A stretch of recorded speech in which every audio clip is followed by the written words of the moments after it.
Welcome back to the channel guys. आज हम लोग बात करेंगे बार्सिलोना वर्सेस जिरोना के जो मैच होने वाला है इस संडे। एक छोटा सा मैच प्रीव्यू और बाकी 2-3 टॉपिक्स है जिसको कवर करना है मुझे। तो पहली बात तो ये है कि इंटरनेशनल ब्रेक ख़त्म हुआ फाइनली, 2 वीक का इंटरनेशनल ब्रेक, और बार्सिलोना के हर एक प्लेयर्स वापस आए हैं विदाउट एन इंजरी। ये खुद में एक सेलिब्रेट करने वाली बात है। डैनी ओल्मो को एक चोट लगा था but that was not that serious, so he is fine, 100% fit है मैच के लिए। तो हम लोग जिस टॉपिक में आज बात करेंगे वो होने वाला है number 1 Gavi, number 2 Ansu Fati, number 3 जो हम लोगों का रिवाइज्ड वेज कैप है वो, और नंबर 4 थोड़ा बहुत मैच के बारे में प्रीव्यू में। तो गावी के बारे में यही बात है कि आफ्टर एक बहुत ही गंदा सा ACL और मेनिस्कस इंजरी जो एक प्लेयर को एटलीस्ट 12 मंथ के लिए साइडलाइन करके रखता है, तो गावी का रिकवरी बहुत अच्छा जा रहा है and he is expected to return. अब क्लब की तरफ से कोई प्रेशर नहीं है, क्लब की तरफ से ये कोई डेट नहीं फिक्स किया गया है कि इसी टाइम हम लोगों को चाहिए, जो कि मुझे लगता है कि बहुत ही एक बेहतरीन मूव है, क्योंकि ऐसे इंजरी में आप प्रेशराइज नहीं कर सकते एक प्लेयर को, क्योंकि आपको पता नहीं है कि वो कैसे वापस आएगा। फ्लोरियन विर्ट्ज को भी ये इंजरी हुआ था एट ए यंग एज, जब वापस आया तब वो और बेहतर खेलने लगा। तो आपको पता नहीं है कि ये इंजरी के बाद कैसे होगा, कैसे रिटर्न होगा। और मार्क बर्नाल का भी सेम इंजरी है, हालांकि मार्क बर्नाल 1-1.5 साल छोटा है, 17 साल की उम्र में उसको ACL टीयर हुआ है। तो Gavi part of the group training कर रहा है। गावी को लग रहा है ऐसा कि वो खेल सकता है, जो कि उसको हमेशा लगता है। He is one kind of a player who can die for you on the field, right. तो वो वेट नहीं करेगा, वो ऐसा नहीं है कि भाई मैं तो फिट हूँ लेकिन मैं फिर भी नहीं खेलूँगा, ऐसा वाला बंदा नहीं है। और सच बोलूँ तो I am very excited. Gavi जो इंटेंसिटी लाता है ना पिच में, बहुत सारे बंदे लास्ट सीजन बोल रहे थे कि गावी को नहीं चाहिए ये वो, लेकिन जब इंजरी हुआ तब आपको पता चला कि वो कितना इम्पोर्टेंट है हमारे क्लब के लिए। The work effort that he puts in, जो सपोर्ट वो बंदे को देता है आसपास खेलने वाले बंदों को, वो मुझे नहीं लगता रफीनिया के अलावा और कोई देता है इस बार्सिलोना टीम में भी। तो गावी का रिटर्न एक बहुत बढ़िया प्लस पॉइंट होगा, और मैं यही चाहता हूँ कि आप उसको अक्टूबर एंड से धीरे धीरे मैचेस में लाइए। पहले 10 मिनट, फिर 15 मिनट, फिर 20 मिनट, फिर एक हाफ, फिर ट्राई कीजिए उसको पूरा इंटीग्रेट करने के लिए। Do not pressure him. October last या नवंबर से आएगा तो हम लोग का तब तक चैम्पियंस लीग का थोड़ा जर्नी भी डीप तक जाएगा, ठीक है। वी कैन ऑल्सो नो कि हम लोग कितना दूर तक जा सकते हैं, क्योंकि Champions League is getting started next week से ही, लेकिन ये सब ग्रुप लेवल मैचेस है। तो अक्टूबर से जब अच्छे अच्छे मैचेस आना शुरू होंगे तब he should be fit, he should be able to play. और दिसंबर जनवरी फरवरी के टाइम बहुत हेक्टिक होने वाला है, लास्ट क्वार्टर स्पेशली, क्योंकि कोपा डेल रे है, सुपर कप है, चैम्पियंस लीग है, ला लीगा है, सब कुछ है। तो गावी को लेके आई एम रियली होपफुल। नेक्स्ट वाला पॉइंट है अंसू फाटी। अच्छा, अंसू फाटी इज़ 90% डन। वो शायद संडे खेल भी ले, मेडिकल ग्रीन लाइट अभी तक नहीं आया, लेकिन इट्स एक्सपेक्टेड कि जैसा ट्रेनिंग में वो परफॉर्म कर रहा है, जैसा इंटेंसिटी के साथ वो खेल रहा है, उसका भी मेडिकल ग्रीन लाइट आ जाएगा। तो इस प्लेयर के ऊपर भी आप लोग हाई होप्स रख सकते हैं, क्योंकि Hansi flick really liked him, ठीक है। और इट्स ऑल अबाउट कि आपका कोच आपको कितना कॉन्फिडेंस देता है ना। जैसे आप लोग देख रहे हैं कि Rafina is a changed player now, क्योंकि कोच ने उसे कॉन्फिडेंस दिया, कोच ने उसे बोला कि तू कर सकता है भाई, तुझ में है वो, तू कर सकता है। तो एंसू फैटी के लिए I am really excited. I want Ansu Fati at least for 20 minutes Girona के मैच में, और क्यों ये मैं आपको बाद में बताऊंगा वीडियो में। तो ये रहा एंसू फैटी के case. Wage bill, tremendous job done by Joan Laporta. जितने भी क्रिएटर्स ये बोलते थे कि वो कुछ नहीं करता, वो ये करता है, वो करता है, देखो फिर से मैं एक चीज़ बोल रहा हूँ, वो मुझे पैसा नहीं देता, मेरा कोई उससे लेन देन नहीं है, लेकिन the work that he has put in specially after Bartomeu, that is commendable.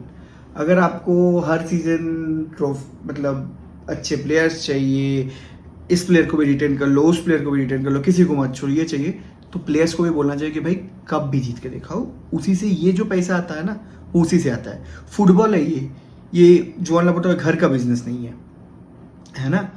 तो अगर क्लब को सस्टेनेबल बनाना है, जो 100% रेवेन्यू अकाउंट्स में काउंट होता है वो होता है अगर आप कोई ट्रॉफी जीतते हैं तो, ठीक है, जो कर नहीं पा रहा है कंसिस्टेंटली बार्सिलोना। तो ये करना पड़ेगा। और the deeper we go into UCL के स्टेजेस, उतने सारे पैसे आएंगे, उतने सारे रेवेन्यू आएंगे, टिकट से आएगा। और जो अभी का जो वेज बिल है ला लीगा का दिया हुआ, वो सेकेंड हाईएस्ट वेज बिल है ला लीगा में, and that is at 426 million. Last साल हम लोग अराउंड 176 मिलियन थे, तो it's more than double actually.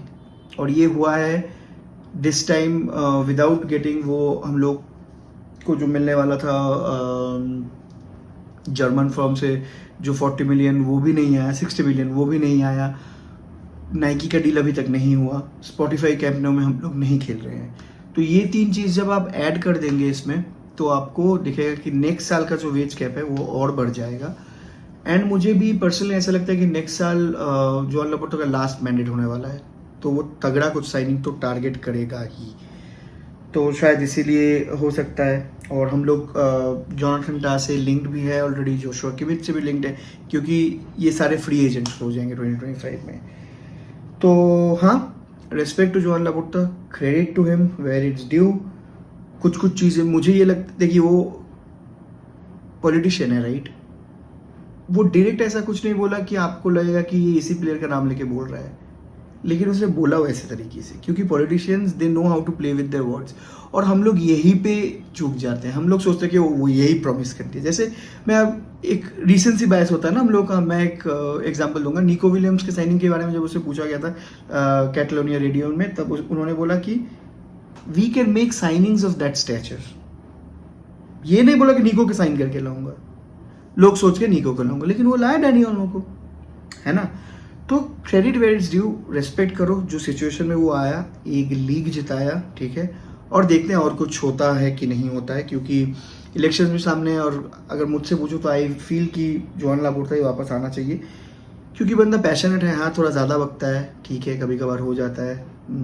Passionate है, खुद के पैसे से भी क्लब का बॉन्ड साइन करवा रहा है, तो that is a very big testament of his commitment towards the club. और लास्ट बात करते हैं मैच प्रीव्यू को लेके।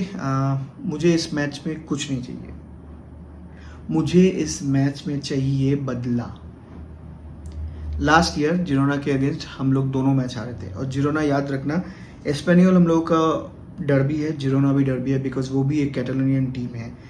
लास्ट साल हम लोग उन लोगों ने बेहतरीन फुटबॉल खेला मिशेल के अंडर, बिकॉज कुछ अच्छे प्लेयर्स थे जो इस टाइम नहीं है। सैवियो सिटी चला गया, एलेक्स गार्सिया बायर्न लेवरकुसेन चला गया, यान कोटो डॉर्टमुंड चला गया। तो 3 डिफरेंट डिपार्टमेंट में 3 पिवोटल प्लेयर तो ऐसे ही चले गए। सॉर्लोट नहीं, डॉबविक चला गया एएस रोमा। तो ये 4 बहुत इंपॉर्टेंट प्लेयर्स चले गए, और हम लोग का टीम अभी इज लुकिंग इन रिदम, बहुत अच्छा दिख रहा है। स्टार्टिंग 11 होना चाहिए टर स्टेगन, राइट बैक कुंडे, कुबार्सी, इनिगो मार्टिनेज, बाल्डे, फिर होना चाहिए पेड्री, फिर आपका होना चाहिए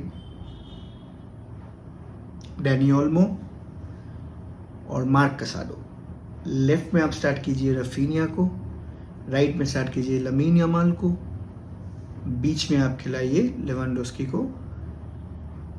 एट दी 80th मार्क और प्रॉब्ली 70th मार्क, डिपेंडिंग कि आपका स्कोर लाइन क्या जा रहा है, आप डैनी ओल्मो को विड्रॉ करके रफीनिया को कैम खिलाइए, या रफीनिया को विड्रॉ करके अंसु फाटी को लाइए, क्योंकि I want to see him if he plays, ठीक है।